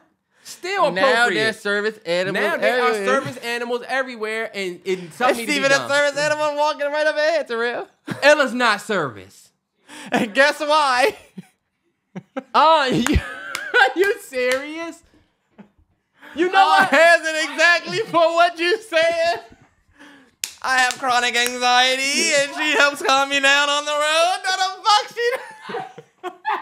You guys are fucked up. I'm not saying you don't have that, Aunt. I'm not saying that could have been problem. That is honestly very surprising, though, because I did not know that she was service. But you know what? She has the best and everything. She's been like, she's a legit. Okay. But what you're saying is funny because They are about to, Aunt, you better be ready for this vetting process. They getting ready to. They already done it. Like, Ella's paperwork is not easy to get. Man. you ain't lying All about y'all that. that's trying to travel with your dog because he can fit in a bag. Because it ain't too many Ellas. Ella's a bigger dog. Like, I get it. Even though you ain't all the way exempt, Aunt. But That is hilarious to me for some reason. Okay. that's just a barometer for the fact that shit is a little bit more trendy. All right, but let's move on. You want to go BET hip hop? We should go to Tommy Richmond. So remember, we just talked about Tommy Richmond and the whole I'm not hip hop thing. I think that might have been last podcast. Yeah. This motherfucker literally this week submitted in the rap and hip hop categories. And so that caused a whole bunch of people to say, thought the nigga wasn't hip hop. And this is where there's a cause and effect. It's like a domino effect. Yeah. Because he's already now going to experience what it's like when you make that step that way. You know what I'm saying? Yeah. Like, but me and Terrance was having an interesting conversation because I agree. Like, Tommy Richmond, you come out and you say, yo, I'm not hip hop, right? And you get killed by everybody. Joe Budden kills you. A bunch of different people kill you, right? But using Joe as an example, I remember once upon a time, somebody telling Joe he had a hip hop platform. And he was saying that he wanted to break away from that. You know? Yeah. We were talking about how Shannon Sharp won Best Hip Hop Platform at the BET Hip Hop Awards. And that led to a conversation about how everything black just get put in the hip hop category in certain places. The Grammy being one, and like the BET Hip Hop Awards. Like we said, Shannon Sharp interviews hip hop artists, but I wouldn't necessarily say he has a hip hop platform. Yeah. I think with Tommy Richmond, he made the mistake of thinking like that, but the way you chose to go about it, now you're gonna reap the effects of it. And look, he might go out there and win, Terrell. He might go He out could there go and out win there with the and way the win, Grammys bro. have went. They And were he have to saying stand not up like there and accept that award. yeah, and you see, it's just all would have been better if you never just would have never said said anything anything. and just Yep. submitted. Because honestly, to be completely honest, if he would have never said I'm not hip hop, We wouldn't have said and you're then not Million hip-hop. Dollar Baby got nominated, we wouldn't have been like, Ah. because we're used to everything just being lumped into hip hop categories. That's true. You know what I'm saying? That's true. But we can't so- be the wolf. We can't be the boy crying wolf or the wolf crying boy, because we don't want things that aren't hip hop to be nominated. But because like what you said, if he'd have been nominated for hip hop, we probably would have been like, I do think. Okay, I guess. we would have You know, said no. We would have said somebody that he would wasn't have. hip hop. Yeah, somebody would have said that. We would have said, really? That's not hip hop. We definitely would have. But I also somebody whose fave didn't get nominated. Yeah, Yeah, for sure. they would look at that. And I definitely understand the perspective of somebody who might think that they don't want to be like, I do understand not wanting to be put in the hip hop box. I do get it. He just went about it wrong, and now you submitting for hip hop. And I feel like though, and I'm just gonna get your thoughts on this. It's kind of like, yo, so you say you're not hip hop, but then you're submitting in the hip hop categories. And so it's like, why not, if you're not hip hop, submit to your pop category or so? I don't know. I just felt like it seemed like you submitting for hip hop because you feel like it's gonna give you a better chance to win. Cause you know you're not gonna beat Sabrina. You're not gonna beat Sabrina Carpenter, Taylor. I see how you looking at it. That's kind of what I got from the nom. Now this could have completely been out of Tommy Richmond's control. He could have been on his own accord when it came to. I mean, his label could have did the shit and he didn't even know. But you popped out on your own Twitter and did that. It just don't look the best. It doesn't. Now, just to move on, staying in hip hop though, and it's gonna be a brief one, just kind of like how it was. The BET Hip Hop Awards was this past weekend, and a lot of us, me and A-Train, we were just sitting in the crib, did not even know that it was on. Did not even know it was a thing. We don't really have too much to say about it, just besides the fact, Terrell. I watched that joint, y'all. I was tuned in halfway. It was one of the most embarrassing displays of a love for hip hop or an appreciation for hip hop. It felt like they just need to stop doing it at this point. They legit had Nissan sponsor the joint, and everybody did they cipher in the front passenger seat of a Nissan Kicks, which is not even a great car. It just took the production value of the ciphers way down. You remember the ciphers? It's a DJ. It's a dark ass. It looked like we in the middle of somewhere we were fighting Def Jam, Fight for New York. Nah, yeah, for sure. Like it's one of them type spaces, or it's outside. Like it's just lost so much steam. It used to be such a great show. We would tune in because we knew we was gonna get them ciphers. And now it was bad, bro. They had Soulja Boy and Roscoe Dash perform All the Way Turned Up? All the Way Turned Up in the Soulja Boy joint. Then they had, when they brought out E40 and E40's doing Tell Me When to Go. E40 a legend, right? Respected forever. But it's 2024, y'all. When you think about ratings, when you think about trying to get motherfuckers to watch, who's tuning in for that? I think Boss Man D-Lo did like 2 songs in the beginning. I missed the beginning. Okay. I saw E40 and them perform. And he's up there, bro. Snap your fingers. Do you still? Yeah. He performing his remix verse of that. Really? And I'm like, dog, this joint is just bad. Like, there was no presenters for real. They just got people saying, yo, you see that it's the famous thing where they talking about like, yo, this person just won 3 awards tonight. Fat Joe hosted. It was bad, y'all. It was in a nightclub. Not a venue. It's like if they did the joint at it wasn't even at like a Webster Hall type spot, which is very small, you know what I'm saying, like New York. That joint was at a damn nightclub called like Dares or Dairies or I don't know. It's embarrassing. And you know what people were saying? Why don't the celebrities show up? Why don't none of the celebrities go? You see BET, they probably try to do everything they can to get these celebrities to come and nobody want to come. And we've talked about that before. I just feel like this BET is a result of years of neglect. Yeah. I think finally, like, the fact that black people in general, it being black entertainment television, the fact that we receive it the way we receive it just goes to show that y'all have low-key lost the culture. You lost it with shit like this. We don't even respect the BET Awards. None of the artists go. Y'all have disrespected artists, right? We talk about how we want Beyonce to go, forgetting about the fact that they disrespected the shit out of Blue Ivy hair on the internet. So she probably never gonna go back.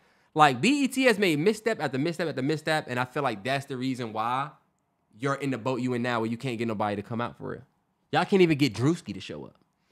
I think, yeah, for a BET Hip Hop Award, they've definitely lost steam with the stars first, and then, of course, the fans. We just suffer because when you think about it, you watched. Mm-hmm. They didn't lose any steam with Terrell. They just got an angry Terrell every year. An angry Terrell, and then you got a lot of people who aren't angry. They just accept what they get most of the year. That's why they keep doing it. But yeah, it's like you said, the sponsorships keep it going, and they have to pander to the sponsor. So you know how that is. That's like if we did a podcast and it was like sponsored by Nissan. That'd be dope. Good money for us. But we're gonna have to do the whole podcast in a Nissan, and our supporters gonna have to be cool with. That's why you gotta you gotta kind of be strategic about what you pick, I guess. But Kendrick won most of the awards last night. Not like us, won a couple of awards. 8. He won all them awards. I guarantee he was not there to get it. None of them. Nah, I don't even know why they would give him the awards. They said Travis Scott got the I Am Hip Hop, I think, award. He was there. It was good to see him there. But I kind of question, like, yo, if you weren't receiving this award on this night, would you be here for this? Right. Do they pay you to give you these rewards? I've been wondering that. Do they pay you to give you the lifetime achievement? Please come.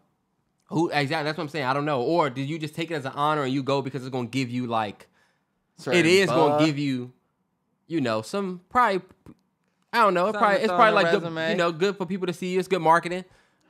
But back in the day, we come from the time where motherfuckers went to the awards because that's what you did. Now, they had Ari and Keisha from Tariq, what's her name? Oh, okay, yeah. Light Skin Keisha. Light Skin Keisha presenting and saying, check out our new show on BET Plus, and it's some ghetto bullshit. It's just bad, y'all. No wonder Kamala think we need to pop the balloon or vote. Man. It's just bad. It's just bad. It's just bad. One thing I do want to say before we wrap things up, we head towards the end, y'all. That McDonald's chicken Big Mac is fucking amazing. My goodness. It's not. It is. That's what I was going to tell you. If you never had a Big Mac before, trust me, I get it. That's what you need to do. If you're going to get the chicken Big Mac from McDonald's, go and get the chicken Big Mac, get light Mac sauce so that it's not a mess. Because if you had a Big Mac before, the mess with the burger, not that bad. So you had a Big Mac before. You can make a mess with the burger. The sauce, You saying the true motherfucking thing? That was one of my biggest issues with my chicken Big Mac. It was kind of all over the place, right? I'm like, and the sauce don't go with the chicken like it do the burger. You got to get light Mac sauce. Light Mac sauce. Oh my God. Terrell, you tripped. Me and smacked ours, and we ate the whole thing the whole time. Like, fuck, what's wrong with this nigga Terrell? That shit wasn't good, man. That shit felt like I was eating a McChicken Pro Max. Fuck out of here. That joint is perfect. It's perfect. McDonald's chicken sandwich. That's all I wanted to say. The whole time I was eating my chicken Big Mac, McDonald's chicken Big Mac. I was the whole time I was eating that joint, I was wishing it was a regular Big Mac. It ain't nothing like that regular Big Mac. It's a reason it's been #1 forever. This how you know you can't bank on a nigga's opinion? When they respond that way. Because you see how their opinion is banked on something else? What? The whole time I ate the Big Mac, I was just thinking about the OG. Oh, okay. Well, then you just such a big fucking fan of the OG. You can't enjoy the new. Oh, I can't eat that version of Kool-Aid. It just reminds me of the pink version. I love pink. Okay, well, you got a whacked off fucking I guess it was a good burger. I guess it was a good sandwich. But then again, I don't think the Mac sauce go with the McChicken. I don't think it do. Y'all don't realize if they'd have came out with this sandwich 3 years ago, it would have been as big as the Popeyes, right? Terrance, we just chicken sandwiched out. Terrell, if they'd have came out with this sandwich before the Popeyes chicken sandwich, we chicken sandwiched out now. Nah, you're right. Because Popeyes was first. Popeyes and then was everybody first out the copied, including McDonald's with the if McCrispy. they'd have came with that, bro, they'd have been on top. Have you had a McCrispy? Wingstop, what's the joint? No flex zone. I know my y'all God, tired of hearing that fucking commercial every Sunday. But you see, Wingstop got 30 sandwiches. Have you seen the commercial? Every flavor, bet get it in a sandwich. No bullshit. They do. McDonald's got the McCrispy. They got the hot McCrispy. 4A, 4B. Yeah. You know what? You're right. If this joint would have came out back then, the hype. Dog, I never seen A-Train eat a sandwich that fast ever in my life. Oh, you had that Popeyes joint? That shit was fire. When y'all had them out there? Yeah. Why I be feeling like see? Oh, see, y'all never had a Big Mac before, so that's probably why. Oh, it was probably amazing. She was eating that joint like Angelica. Remember Angelica was eating? What was Angelica eating on Rugrats? I don't know what the hell. That was 25 years ago we watched that bullshit. That's like a famous sound. You never heard that sound? Terrance, I probably have, and I don't want to hear it. Well, get out of here. Hold on. We said we wanted to talk about. I got course of act. All right, Ben. Let's do that. We only got that left. Chance and a choice, of course, of act. First off, sometimes in life you get a chance and a choice. And what somebody chooses to do with his chance, that's his choice.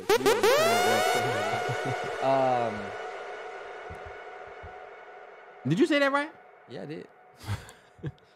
Win the lottery and lose all of your closest friends, or stay poor and keep all your close friends. I'm not poor now. Fucking lottery. I'm not poor now, so that means I would have to choose to be poor to keep my friends. Be poor and live low, keep your close friends, or be rich and lose all your close friends. Of course, I would stay. I think loyalty is the most important thing. I would have to turn the money down and stay loyal. Look, niggas never hear from me. Niggas never hear from you again. He chose the opposite. He took the money because he in Bali. I think that's funny as shit because Terrell, 100% I would take the money, lose all my close friends. I'm sorry. I think everybody listening to this would not live a poor man's life to stay with friends who not going to take care of you. Because guess what? as much as we all love our close friends, they not the close friends that once were that our parents had. And that's just a hard truth. Our parents had close friends that, oh, you can come stay with me. I don't got one close friend that I feel, except my man Don, but that's my brother that I grew up with. Nah, yeah. Basically. But think about it. Even Don, he's married now. I can't just go to his crib. Most of our close friends, they're not gonna take care of us. As being poor, yeah. They got too much. We at the age of responsibility. You got too much. I would feel better to be a rich friend, a rich dude that lost all of his close friends, that lost it because they know he rich, versus being a burden for my friends as like a poor person. That's what I say. Nah, yeah. Honestly, I think we all would take the money and just feel bad about it. I don't know nobody that's gonna stay poor. I know niggas that have loyalty over everything, or loyal. I know there's people that have loyalty right here, and they're the biggest cheaters in the world. You got to take a Mark Andrews touchdown, Terrell. Terrance, you're a fiend. Live in a world where everyone's honest, or live in a world where everyone's kind. Very short, simple. I'd rather live in a world where everybody is kind. People are not honest now. It would be nice if they were all. People are mean as fuck now and not honest. It'd be nice if we lived in a kind world. Y'all ain't got to tell the damn truth. You're not telling the truth now. Nah, yeah. I feel like, and this was I don't even know why I wrote this one down, but I was just thinking, you know what? If the world was honest, nobody would be kind. And then sometimes the world can be a little too honest. Yeah. You know what I'm saying? And like then, it's like a spectrum. And if you live in a world where everybody's kind, that's not honest. Because everybody has to be kind. Oh, Trey, you look so good today. Whole time you looking like Scruff McGruff walking through No this bullshit. Just kind, though. Or would you want people to be honest? But you think about it. There is, I'm not saying anybody should lie, but sometimes honesty isn't kind. You know what I'm saying? Sometimes you might have fucked up. You know what I'm saying? Yeah. So, like, that's why I would take the kind all day. And you know what? I feel like we get into a weird place in the world where, like, certain things just be getting said quick. Like that dude, Liam Payne, R.I.P., from One Direction, passed away. He fell from the second floor of something. And people was making jokes. Yeah, I seen some of the jokes, yeah. It was like, yo, already the nigga just was announced to die. That's why I low-key don't want to be famous. I'm like, this shit cool, what we do, you know but what, like... Terrell? I think I'd rather live in the honest world, not the kind world. I can't believe you saying that. You actually a nut-ass nigga for saying that. I'd rather live in the honest, in the kind world, bro. To live in a kind world and not honest? How do you even hold people accountable? You have to be... You can kindly hold people accountable. You can just say it in a kind way.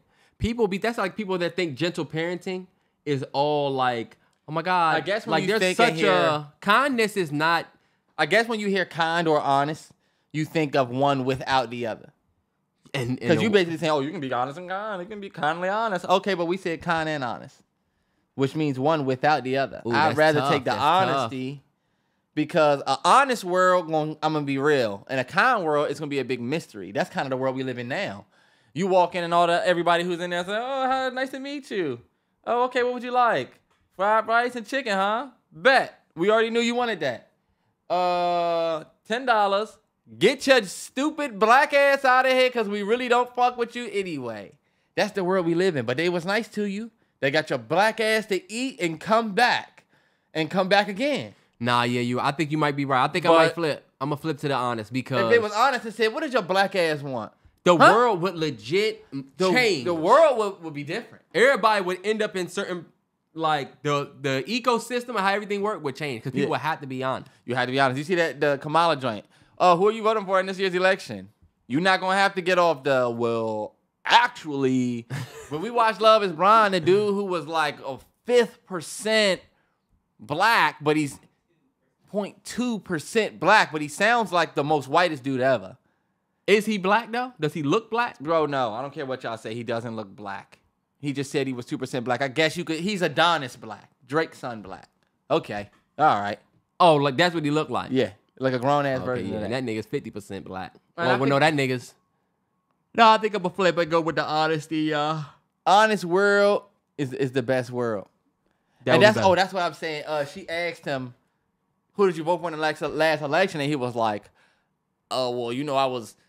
and basically he said this long-ass response to say, I basically voted Trump, but I thought about it and understand how, nah, fuck that. Stand on what you... Yeah, exactly. You doing this shit for the show.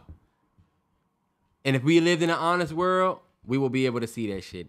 First of all, I don't even watch Love is Blind like that, but I just seen something on Twitter where a nigga had a whole family outside of the show. That's the dude that I told you. He keep telling Shorty, she just makes me feel safe. She makes me feel safe. Fuck out of here. I told A-Train I would never tell a girl that you make me feel safe because I feel safe without you. What the fuck do that mean? I told A-Train we went back and forth a little bit. What does that mean? You just make me feel safe. Okay, so what that mean? You make me feel safe to love, which means you mean like safe to express yourself without judgment. Okay, let me tell you. Basically, right? Yes. I feel like I could be myself. I feel like I could be safe, especially if somebody but I'm not saying you should, but I'm just trying to make sense of what he is saying. If he was somebody, Terrance, that went through some shit that had him, with walls up, where like he was emotionally hurt at one point, she might make him feel like he could take his walls down, and that is something that is okay. It is definitely okay. It just seems so...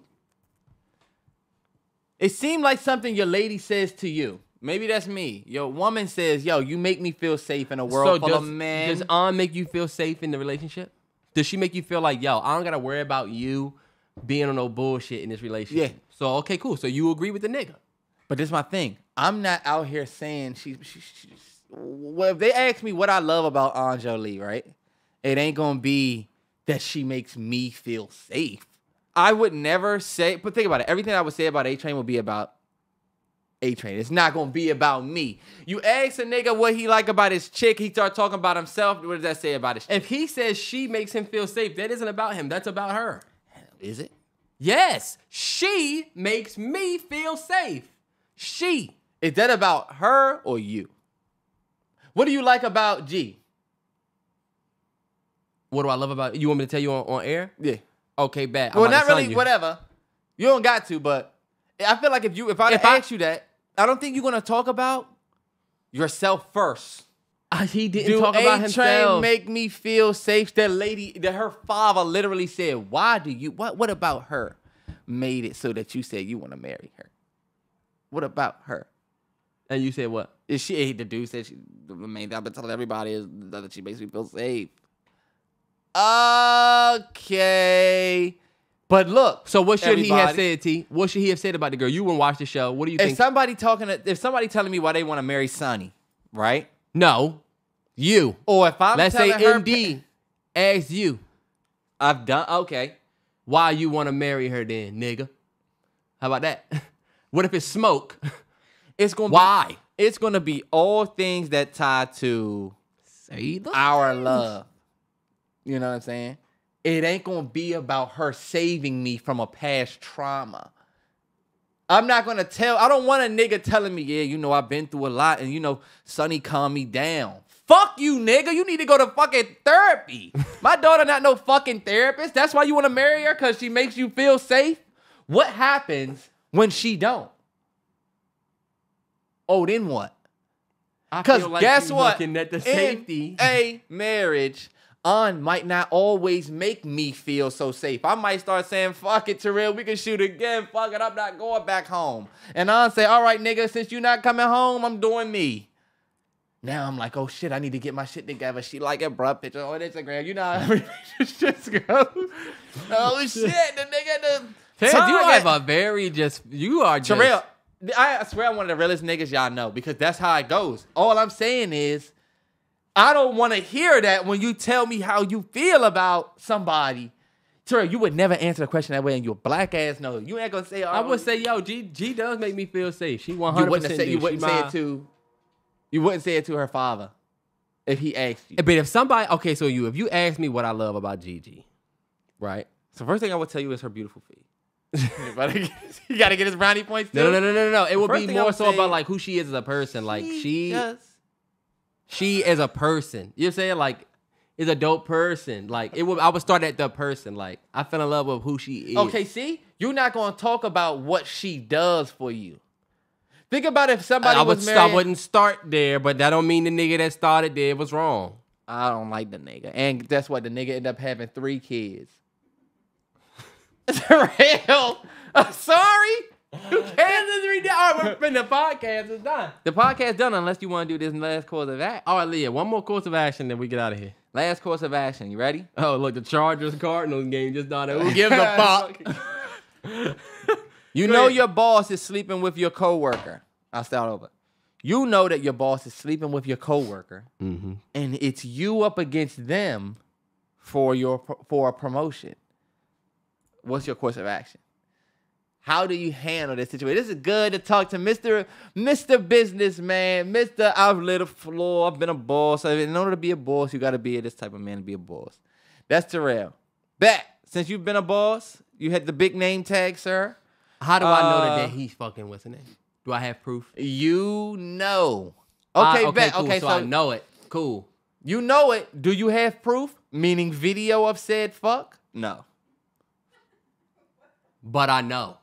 But you know. Oh, okay, cool. So there's a couple ways you can go about this. I've actually been through this before. I've been here before. You see what I'm talking about? I've been through this before. And this is the thing. If you don't have proof and you take that and you put that shit out there, you need to understand that this motherfucker is going to deny. And she going to deny. And now you just put out some big shit out there that HR is going to say, we're working on it. We're working on it. And you're guess not what? getting the Meanwhile, job. now this nigga done put a big ass target. You put a big ass target on your own back. That's why you have to get proof. Get proof. You gotta like see these motherfuckers out together and snap a picture type shit. Or y'all gotta have something where you could like prove it. You know what I'm saying? Now don't forget, you're up against this guy for a promotion. Okay, cool. So my boss sleeping with bruh. But your boss is sleeping with either bruh or a Oh, girl. let's say it's, our boss is a Yeah. guy and it's a girl. That's even better because I've been through that situation. This is what you do. Niggas don't want that friction in their life. Because let me tell you something. Once you get an HR case like that, it's going to stunt your growth if they feel like you fucking around with employees. 100%. That's the one thing. It don't matter if you are or not. Yeah, it don't matter if you are or not. Once there's the threat, it's almost like getting accused of some crazy shit in real life and you an actor or whatever. Less roles because you're the, I don't know. You know what I'm saying? So, this is what you got to do. This shit politics. Never forget. No matter where you work. No matter if you work at Subway. No matter if you work at the post office. No matter if you work at a Best Buy. No matter if you work in corporate. Everything is politics. It's all about people. It's not about, oh, you're better for the job. Whoever I like more will get the job. I'm telling you, there's a nigga that did 1,000 interviews. If I like you more than him, I don't give a fuck if he's more degreed or more qualified. I like you better. Yeah, we're going to get you. It's politics sometimes. And it happens all the way up. But you could motherfucking play the politics on a nigga. Councilman Tate type shit. You know I was going to... I'm going to go to my boss. We going to have a conversation where you now know I know. And I know if I don't get this job, you ever seen Drake tweeted with the little red button? I'm going to be just like that motherfucker right there waiting to push that button. But what you got to understand, though, is you talking about off-the-field shit, and this is an on-the-field problem. I'm going to keep it a stack with you. You have to tell you have to look at it this way, y'all. You have to prove that they fucking, but you have to prove it on the floor. You can't just go behind the scenes and say it because on the floor nobody knows. So I've been in that situation too where boss is fucking this girl. We all know, but what can we all really say? What can we all really report in time for us to beat her or beat him for the role? Nothing, y'all. And that's the thing. You got to choose. It's an L. You're not going to get the job. You're not going to get the job. You need to choose whether you want to blow that shit up or if you want to just let it rock. This was my course of action. This is what I say y'all do. Go about it how you want. Take all the notes. Take notes. Take notes of little things that you see, but do not say anything. Because guess what? You might fuck around and get the position. I done said it's you versus him for a promotion, and you just think about how they fucking, oh shit, he definitely not giving it to me. You build a whole case, and then they say, guess what? You got the job. Now, oh shit, I'm about to blow y'all spot up because guess what, y'all? A lot of people be knowing. And in the situation that I was looking at, I actually saw the person get the job over the spouse or the whatever, as the chess move so that nobody says nothing. It's a tricky one because there is that situation. Because Terrell has been the boss. Terrell has been the guy whose boss was fucking whatever. And what he's not saying is he's been the boss that's fucking the employee. I never fuck no supposed to get a promotion. never. First of all, never. I'm not even going. I would not lie. I have been the boss that has tagged an employee before, and it's something you're not supposed to do. But I 100% have done it before. Never ever would I do it with somebody that directly reported to me. Now, Terrell, I've also tagged peers. You know what I'm saying? Like, yeah, coworkers. Shorty she run this store, I run this store. We in the same month. You're in the same joint. You know what I'm saying? Like, that's different. Man, you can keep it a stack with everybody right now. Uh-huh. Who never fuck with somebody that they work with ever. Ever.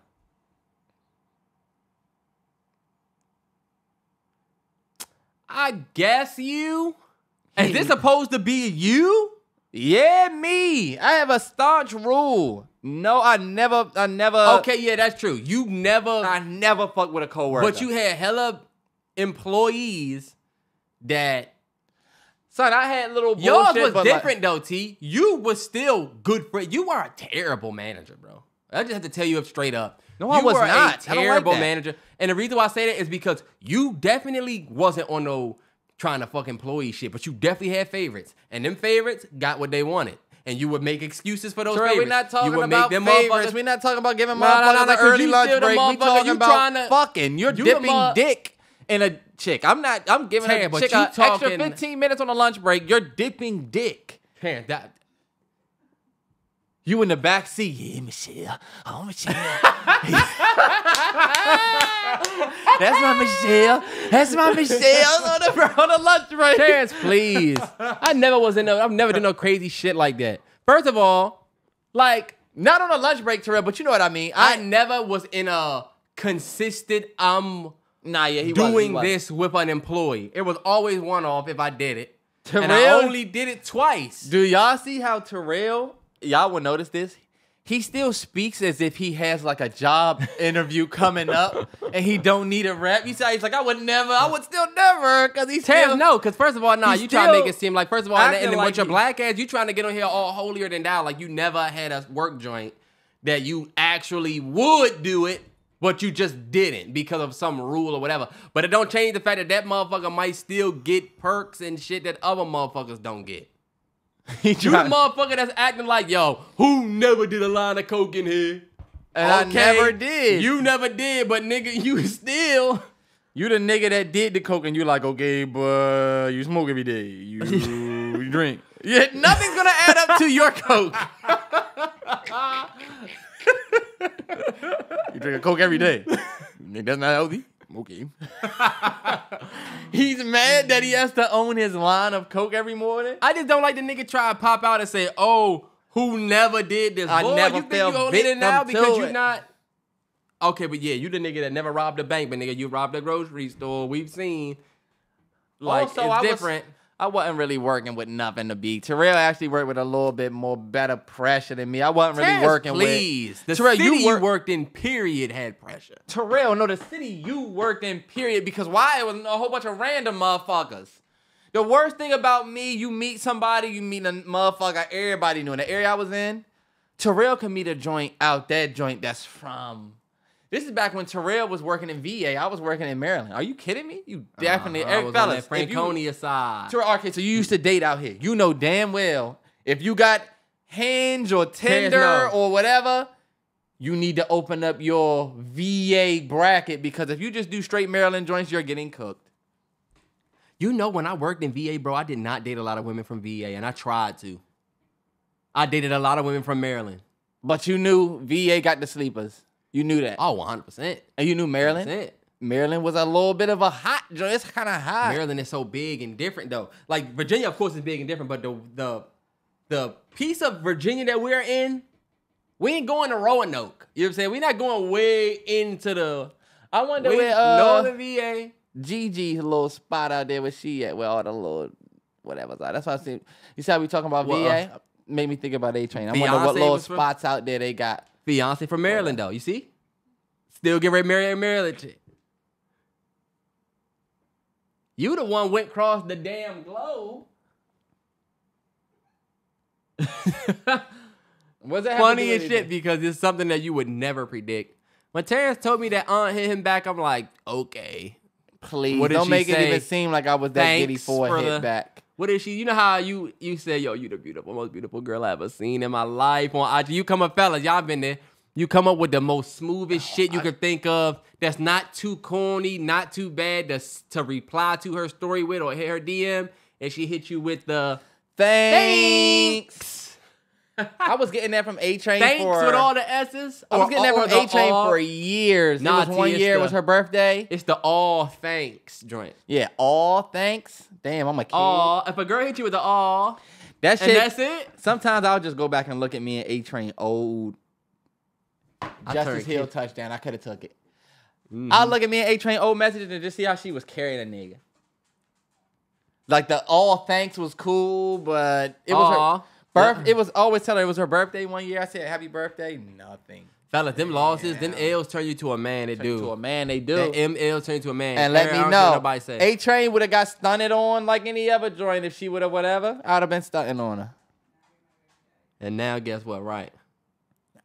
Now I'm stuck with her. Y'all, we getting out of here. That has been episode, what you call it, 224. Another big shout out to that city in Chicago or Yes, that sir. side of Turn up, Chicago. turn up. Where that's y'all shit. 225 special episode next week. Mm-hmm. Count it up, count it up, count it up, count it. He's still that guy. I'll say this. Big shout out to everybody that's joined the Patreon. Big shout out to everybody that's joined the Patreon. Big shout out to everybody that's seen some of the stuff we got going up over there. And big shout to everybody who is watching the Mallory Bros NFL picks. It's coming up on this channel right here. If you're not watching, it is the visuals are on YouTube. Shout out to everybody who's joined the Mallory Bros pick 'em. 100%, yeah. We're having a good time with that, believe it or not. Halfway through the season already. Yes, we are. So if you've been missing out, we've been doing it for like an hour, and it's funny as shit because niggas, they definitely said in the beginning that we wasn't gonna do it. We definitely said we wasn't gonna do it for an hour. It was just no way we can do it under an hour. We tried. Yeah. And the time we really tried, it was an hour and 25 minutes. Dang, I'm sitting here. I just realized I did a whole podcast with Ty Trebet. Terrance, please, what you look like, boy? You look more like him than me, boy. You are dressed like Ty Trebet right Terrance, now. you dress like the nigga in the church that play the drums, so you don't dress up because you gonna sweat. Fuck out of here. Yo, we getting the fuck up out of here. He got on a church color. This the Y'all color. watch out. Hey, Hue. look. Don't let this Hue warm weather, color. Terrance, fuck out of here. Don't let the warm weather fool you. You will get sick. Take care of yourself. Take vitamin C next time.